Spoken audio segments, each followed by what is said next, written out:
Salam sejahtera untuk kita semua. Perkenalkan, saya Bella Giadimera. Saya merupakan dosen program studi manajemen di Institut Santi Buana.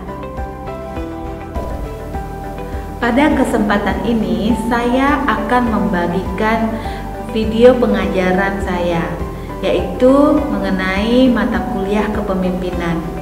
Dalam proses pembelajaran ini, saya mengacu pada 3 komponen yang meliputi delivery, interaction, dan assessment. Mata kuliah kepemimpinan ini merupakan mata kuliah pendukung konsentrasi sumber daya insani dan ketahanan sosial. Untuk dapat mengikuti mata kuliah ini, mahasiswa harus lulus pada mata kuliah perilaku dan regulasi organisasi, sehingga diharapkan mahasiswa telah menguasai konsep yang berkaitan dengan organisasi dan dilanjutkan dengan teori kepemimpinan. Mata kuliah ini membahas konsep dan prinsip-prinsip dasar kepemimpinan, berkarakter mengefektifkan organisasi yang mencakup tujuan, sifat karakteristik, gaya kepemimpinan, serta kesesuaian gaya kepemimpinan dengan berbagai aspek dalam organisasi, seperti individu, kelompok, situasi kekuasaan, politik, komunikasi, dan kreativitas dalam kepemimpinan. Berikut akan saya bagikan video pengajaran saya mengenai mata kuliah kepemimpinan.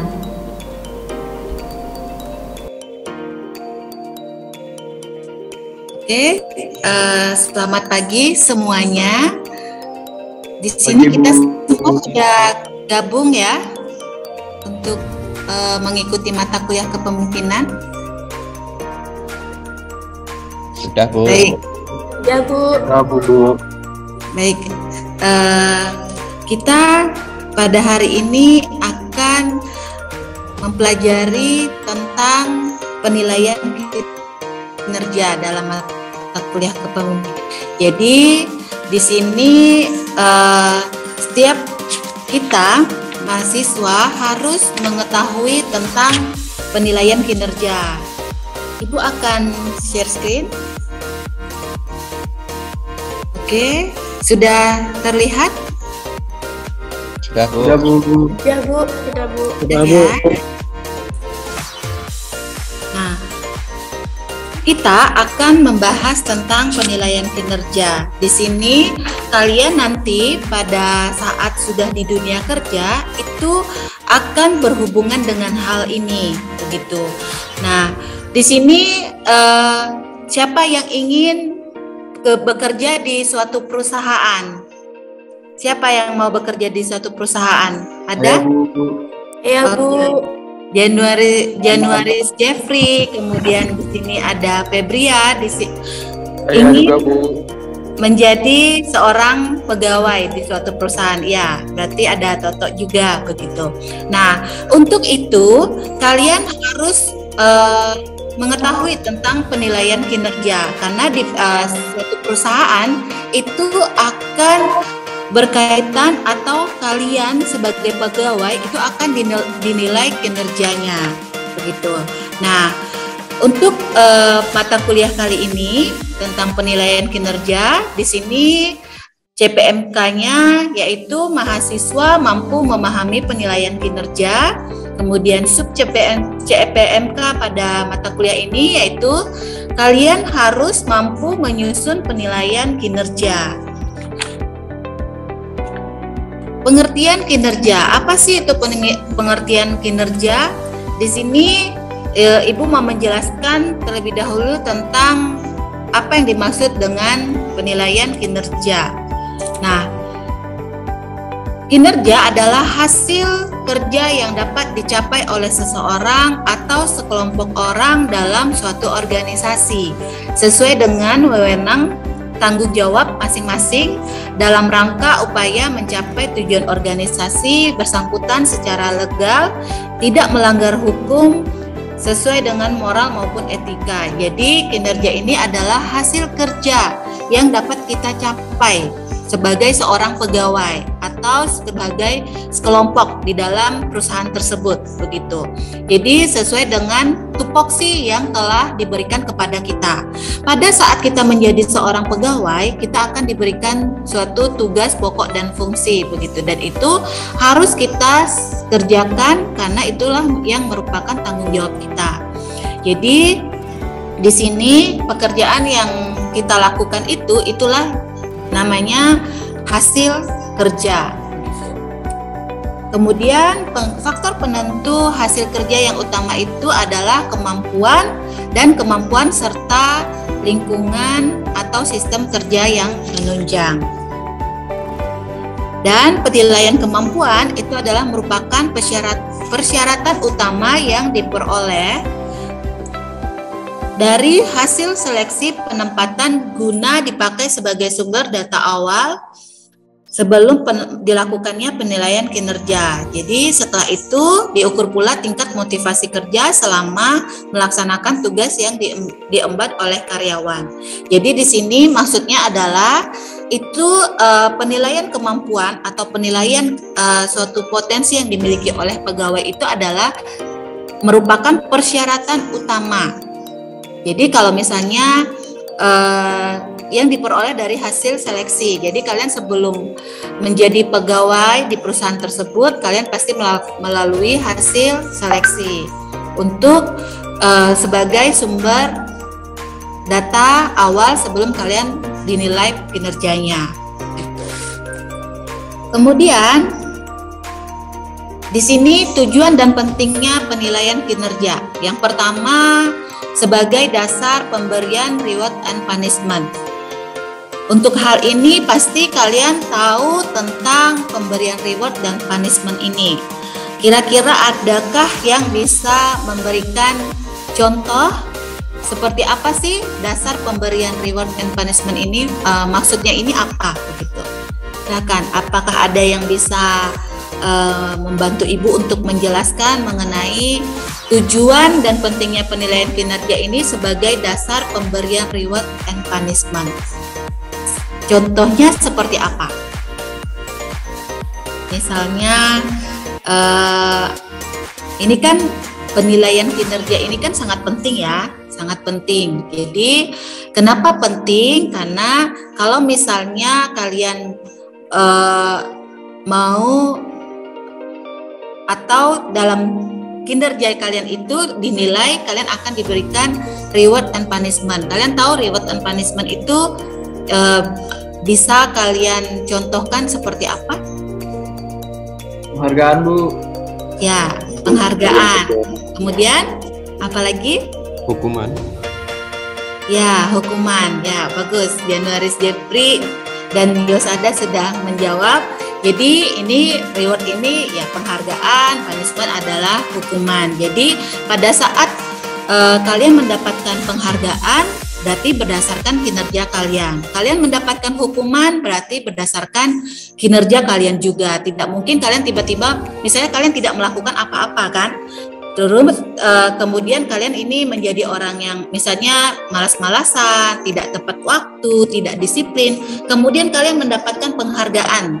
Itu kan berarti tidak ada dasarnya begitu. Masa kalian tidak melakukan apa-apa, kemudian kinerja kalian tidak bagus, kemudian kalian mendapatkan penghargaan.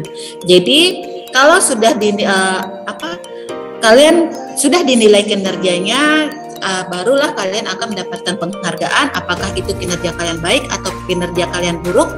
Kalau buruk berarti diberikan hukuman berdasarkan penilaian kinerja tersebut.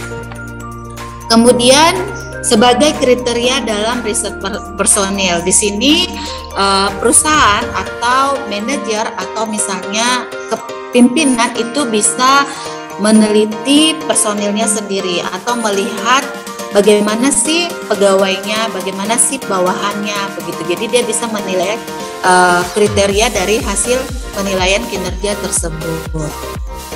Kemudian bahan untuk memprediksi. Jadi ini juga misalnya nih hasil kinerjanya tinggi begitu kan, berarti ini bisa menjadi bahan memprediksi bahwa pegawai ini sepertinya kualitasnya bagus, misalnya seperti itu. Jadi diprediksi sepertinya kualitasnya bagus ya. Oh, dari hasil penilaian kinerja ini bisa terlihat begitu ya.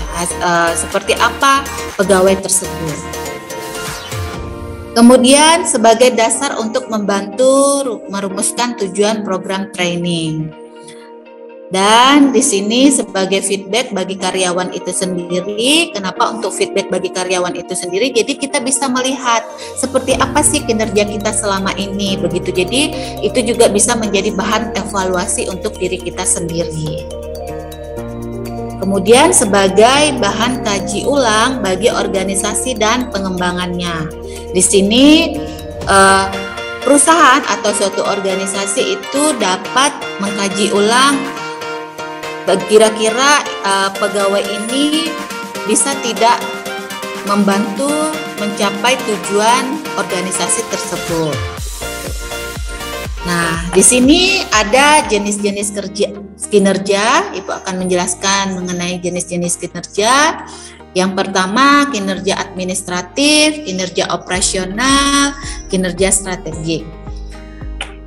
Kira-kira apakah ada yang mengetahui tentang kinerja administratif? Kinerja administratif itu secara singkat saja yang kalian ketahui itu seperti apa? Misalnya kinerja administrasi begitu, itu apa saja ya? Apa sih?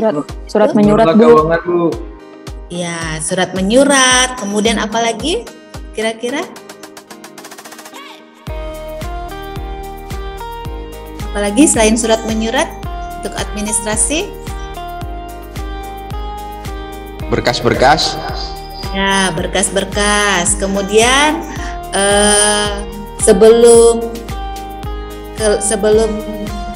setelah surat menyurat itu ada, kemudian berkas-berkas itu ada, itu harus diapakan ya? Dibuang begitu? Di-scan. Ya, diarsipkan, Bu. Diarsipkan. Wah, ini bagus ya, bagus-bagus ya jawabannya ya. Tadi surat menyurat, berkas-berkas, di-scan, kemudian diarsipkan. Itu adalah merupakan kinerja administratif. Jadi kinerja administratif ini berhubungan dengan efektivitas dan efisiensi pelaksanaan dan pengelolaan administrasi organisasi atau perusahaan. Jadi yang berkaitan dengan hal-hal yang sudah disebutkan tadi, misalnya mengarsipkan surat menyurat, berkas-berkas, kemudian nanti menjadi tukang ketik, kemudian menjadi tukang maksudnya pegawai yang menangani scan-scan berkas begitu. Jadi setelah itu berkas akan didokumentasikan dengan baik. Kemudian kinerja operasional, ini berhubungan dengan apa ya? Siapa yang tahu? Pergerakan, Bu. Ya, apa? Pergerakan. Oke, berhubungan dengan apa lagi selain pergerakan? Terima kasih Suryani. Sarpras, Bu. Ya, sarpras. Selain sarpras, tahu sarpras itu apa? Sarana dan prasarana maksudnya, Bu. Oke, ya baik. Bagus sekali Maria Angela Siokalang. Sarpras itu adalah dan prasarana. Jadi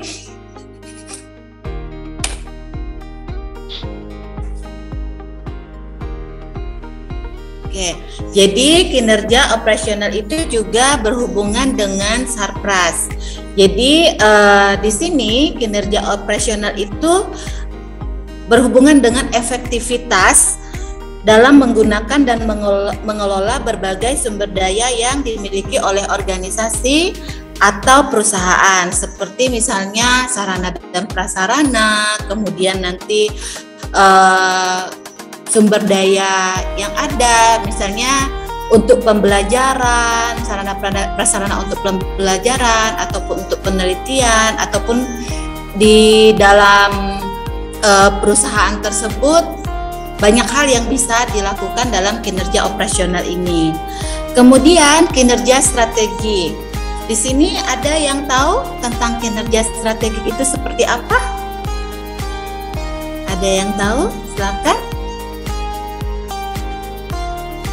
Berhubungan dengan apa kinerja strategik ini? Taktik dan teknik. Ya. Pengetahuan, Bu.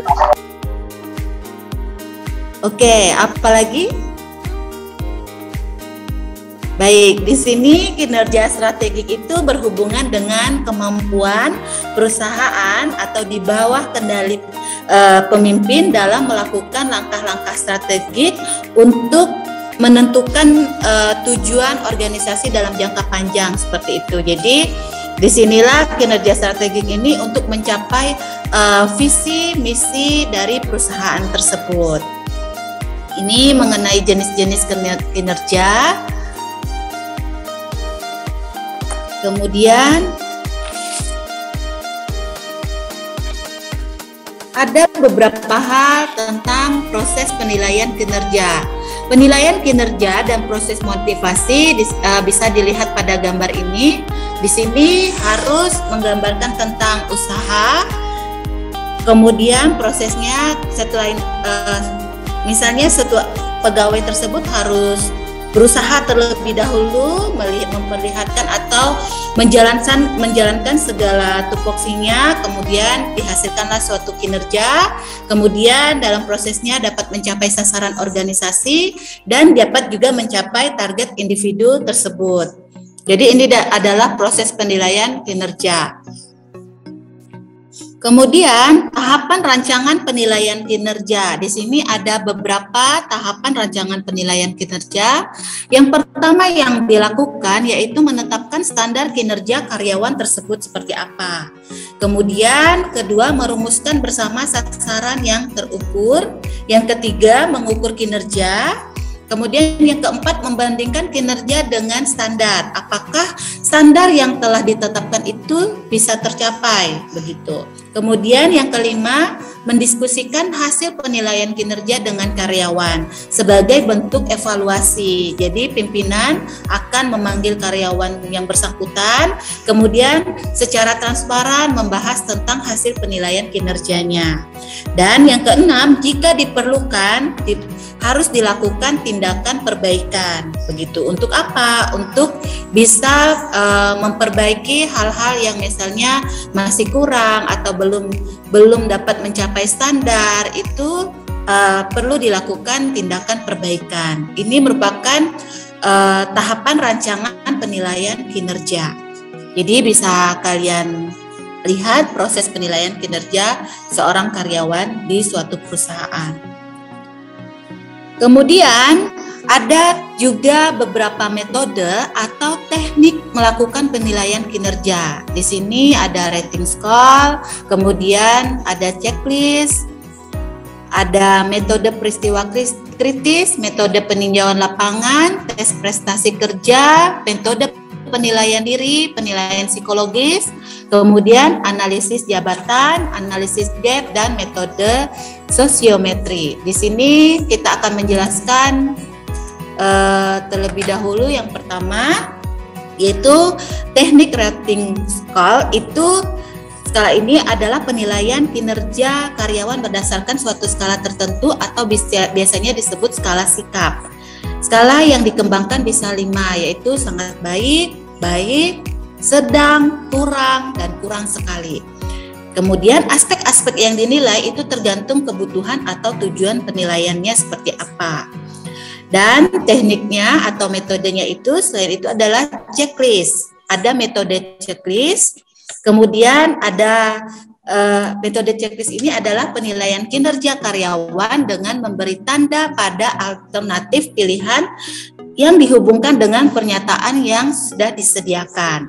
Jadi di sini misalnya suatu formulir atau lembar penilaian kinerja itu menggunakan metode checklist sesuai dengan yang telah disediakan. Pernyataan-pernyataan yang harus dinilai itu seperti apa, jadi tinggal di checklist saja. Dan yang ketiga, ini adalah metode peristiwa kritis. Jadi penilaian kinerja karyawan ini berdasarkan catatan-catatan yang dimiliki oleh pemimpin, manajer, atau penilai yang mengetahui persis kondisi atau keadaan karyawan yang dinilai.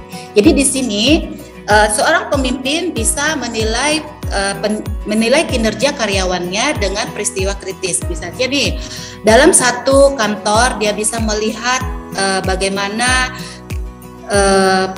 kinerja karyawannya, bagaimana hasil atau kualitas kerja karyawan tersebut. Jadi dia bisa langsung memberikan catatan-catatan atau menuliskan catatan-catatan dan nanti bisa mengetahui persis atau bisa menilai langsung kinerja karyawan tersebut sesuai dengan kondisi yang dia lihat atau keadaan karyawan tersebut. Kemudian yang keempat, metode peninjauan lapangan. Di sini biasanya terkait dengan kegiatan supervisi yang dilakukan oleh seorang supervisor atau manajer terhadap pekerjaan para karyawan. Dan selanjutnya, tes prestasi kerja. Tes prestasi kerja ini adalah penilaian kinerja staf atau karyawan dengan cara penilai memberikan suatu tes tertulis kepada karyawan yang dinilai prestasi kerjanya. Jadi di sini juga sebenarnya bisa penilaian dari misalnya rekan sejawat, kemudian bisa juga dari pimpinannya itu sendiri berdasarkan tes prestasi kerja atau tes tertulis dari karyawan tersebut. Kemudian di sini ada lagi metode penilaian kinerja itu tentang metode penilaian diri. Di sini adalah penilaian kinerja karyawan yang dilakukan oleh karyawan itu sendiri. Kemudian biasanya secara terpisah manajer atau pemimpin juga mencari data pembanding dari rekan-rekan kerja tersebut serta dari atasan langsungnya. Kemudian penilaian psikologis di sini adalah metode penilaian kinerja karyawan yang dilakukan oleh para psikolog atau para profesional di bidang tersebut. Jadi misalnya nih kita tes psikotes gitu, itu kan penilaian secara psikologis. Kemudian analisis jabatan. Di sini ingin diketahui dan dinilai tentang fakta-fakta yang lengkap mengenai pekerjaan yang dilakukan oleh seorang karyawan atau kelompok karyawan dalam perusahaan. Cara ini akan diketahui apakah karyawan tertentu mengerjakan terlalu banyak pekerjaan atau terlalu sedikit pekerjaan. Jadi di suatu perusahaan itu sudah ada standar analisis jabatan. Jadi pemimpin itu bisa mengetahui misalnya seberapa banyak beban kerja dari karyawan tersebut. Kemudian nanti di situ juga diketahui apakah karyawannya ini bisa memprioritaskan atau apakah bisa fokus dengan pekerjaan yang sudah diembannya, begitu. Kemudian yang ke-9 adalah analisis gap. Di sini digunakan untuk menilai kinerja karyawan yang berbasis kesenjangan dalam beberapa aspek. Kemudian yang ke-10 metode sosiometri, artinya penilaian kinerja karyawan berdasarkan hubungan sosial antar karyawan yang dinilai dengan rekan-rekan kerjanya yang memberikan penilaian. Baik, pada materi pada hari ini kita sudah selesai membahas tentang penilaian kinerja. Sebelumnya Ibu mau bertanya apakah ada yang mau bertanya atau ada yang kurang jelas? Silakan. Saya Bu mau bertanya Bu. Ya, silakan Yudiman. Bu, kalau misalnya di suatu perusahaan itu misalnya karyawan misalnya integritas atau moralnya kurang, apakah dapat menghambat suatu perkembangan perusahaan Bu? Oke, wah, ini pertanyaan yang bagus sekali ya. Jadi Ibu akan coba untuk menjawab. Jadi kalau misalnya integritas dan moralnya kurang, itu bisa sangat bisa menghambat tercapainya tujuan organisasi tersebut. Kenapa? Yang pertama, misalnya soal integritas. Ada karyawan yang tidak jujur, misalnya ya, ada karyawan yang tidak jujur. Dalam hal ini dia tidak jujur dan dia di bagian keuangan, misalnya di bagian keuangan. Kemudian dialah seorang yang mengelola keuangan di perusahaan tersebut. Apabila dia tidak jujur, kemudian dia misalnya melakukan hal yang tidak diinginkan seperti korupsi, itu sudah pasti bisa menghambat tujuan suatu perusahaan. Misalnya dia korupsinya ini dalam jumlah yang banyak, nah itu sudah pasti menghambat tujuan dari perusahaan tersebut atau tidak bisa mencapai visi misi tujuan tersebut. Apalagi misalnya moral, jika moralnya tidak baik, sudah pasti pegawai tersebut itu tidak akan bisa melakukan tugas dan pekerjaannya dengan baik. Misalnya nih, dia tidak punya rasa atau niat atau dia bukan seseorang yang bertanggung jawab. Misalnya dia diberikan tugas dan tanggung jawab atau dia diberikan pekerjaan, kemudian karena dia tidak bisa dia tidak mau atau dia tidak acuh dengan pekerjaannya dan dia tidak melaksanakan tugasnya dengan tepat waktu atau dia tidak mengerjakan pekerjaannya dengan sesuai dengan yang diharapkan oleh perusahaan. Nah, itu yang akan menghambat tujuan perusahaan tersebut, begitu. Baik, sudah jelas Yudiman? Jelas Bu, terima kasih Bu. Ya, terima kasih Yudiman. Silakan Suryani.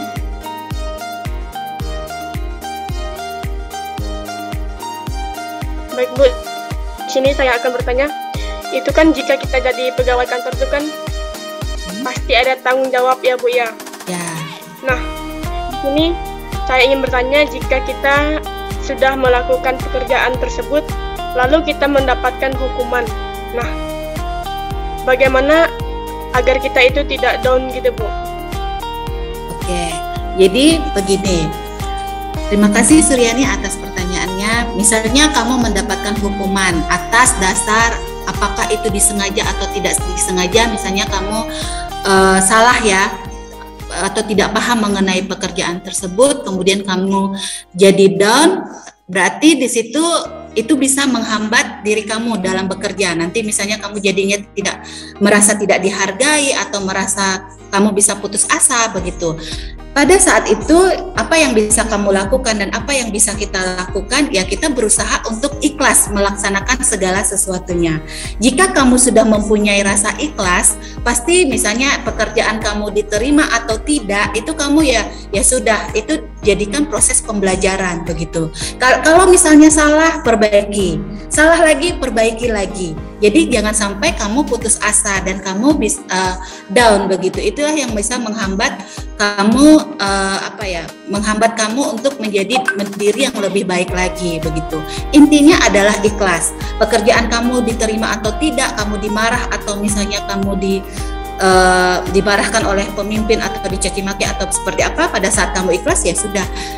Kamu berusaha ikhlas untuk melaksanakan sesuatu, oh nggak apa-apa kali ini saya dimarah, saya akan berusaha lebih baik lagi begitu. Jadi berusaha ikhlas melaksanakan segala sesuatunya. Oke, Suryani, cukup jelas? Baik Bu, terima kasih. Ya. Baik, terima kasih Suryani. Jadi pada hari ini terima kasih yang sudah bertanya. Kalian sangat aktif sekali untuk mata kuliah ini dan Ibu lihat kalian sudah bisa memahami materi yang sudah disampaikan. Di sini evaluasinya yaitu proses penilaian kinerja yang merupakan siklus proses kerja berkesinambungan guna peningkatan kinerja karyawan dan perusahaan. Jadi jika ada proses penilaian kinerja, itu bisa membantu perusahaan semakin berkembang secara berkelanjutan. Jadi kinerja karyawannya pun meningkat secara terus-menerus.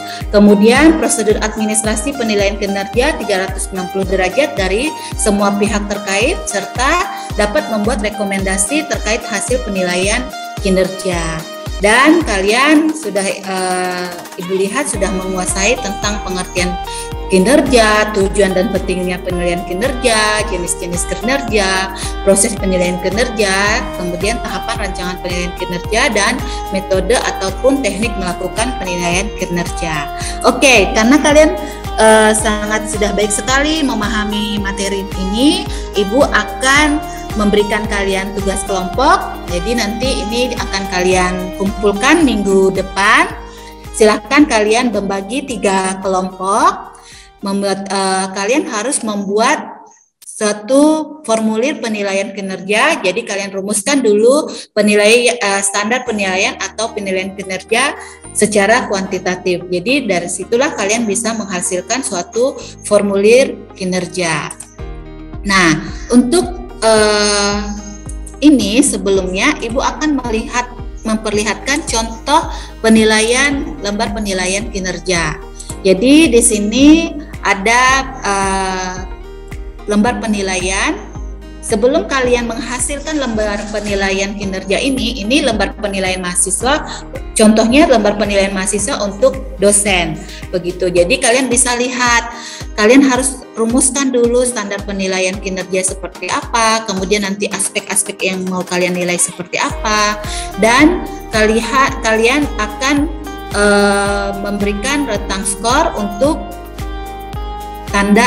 penilaian terhadap aspek-aspek dalam indikator tersebut, begitu. Jadi ini adalah contoh dari lembar penilaian kinerja dosen dari mahasiswa.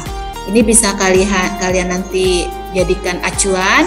Jadi tetapi kalian harus tetap merumuskan tentang standar penilaian kinerja dari suatu perusahaan seperti itu. Jadi ini adalah contohnya. Jadi kalian bisa kurang lebih nanti kalian akan membuat suatu formulir penilaian kinerja seperti ini. Jadi kalian bagi kelompok dan nanti setelah itu kita akan presentasi. Kalian akan mempresentasikan hasil kerja kalian dan perlihatkan formulir kinerja yang telah kalian buat. Baik, sekian perkuliahan kita pada hari ini. Terima kasih atas perhatiannya, terima kasih atas partisipasinya dalam perkuliahan pada hari ini. Kita tutup perkuliahan kita. Selamat pagi dan salam sejahtera untuk kita semua. Pagi, Bu. Pagi, Bu. Terima kasih, Bu Bella. Sama semuanya.